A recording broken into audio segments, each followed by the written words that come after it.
Alright, ayan. Ito na yung carb na nagwa-wild. Siyempre magwa-wild talaga at sobrang dumi. At naputol yung kanyang karayom. Buksan muna natin to para check natin yung karayom doon sa loob. Ayan. Papalitan na natin ng karayom palang diretso to. Yung dumi sa loob Laglaga na kagad. Ayan. Malinis din pala. Natin to, nandito yung karayom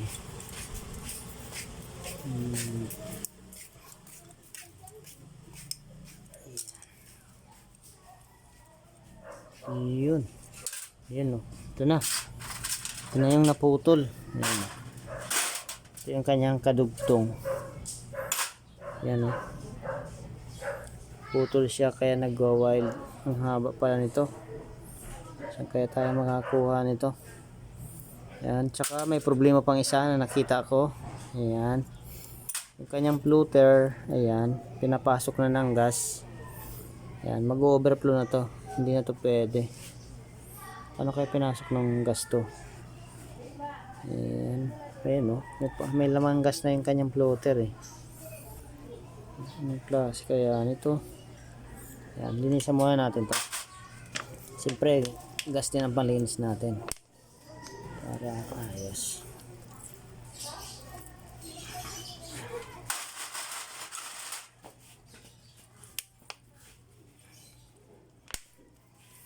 Wala din pang linis yung gas.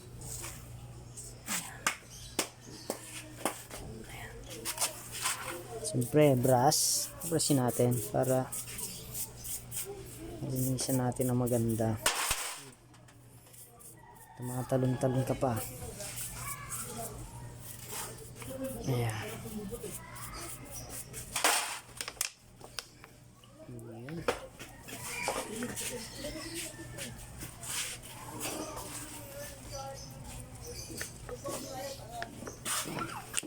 Ayan, malapit na. Kala ko bubuksan natin. Ha? Kala ko bubuksan natin. Sige. Ayan.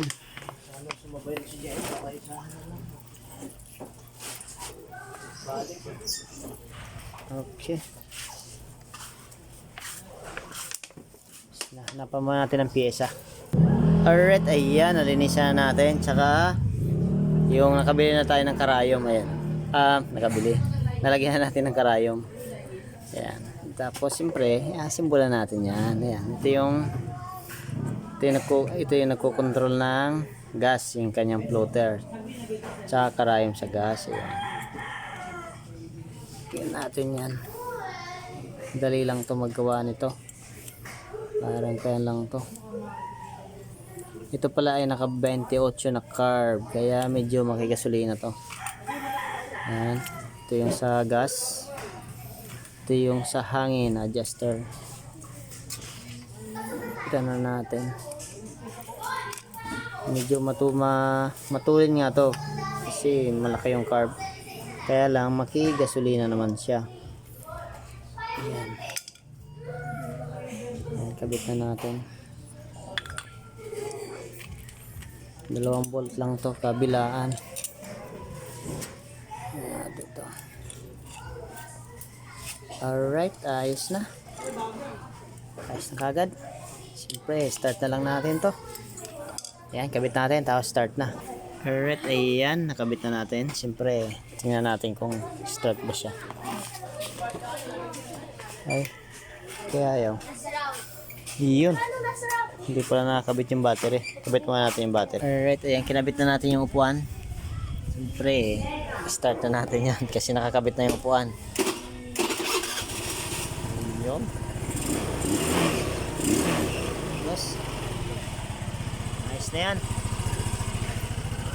Alright. 1 year warranty ulit.